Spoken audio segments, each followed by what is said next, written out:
The First Ray and the Bold World.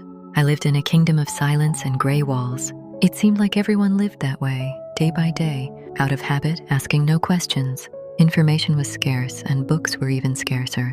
It was a time of isolation, and suddenly, breaking through that gray silence, came the First Ray. I came across a book by Vladimir Maigret about Anastasia, a woman who lived in the taiga, in absolute harmony with nature and herself. She didn't just survive in the forest. She lived truly, honestly, effortlessly, listening to her intuition, befriending animals. The book described a life without masks or pretense, and that life was so bold. As I read, something inside me shifted. I realized the world is much bigger and bolder than I thought. I said to myself, I want that too, to live honestly, effortlessly, in harmony with all life.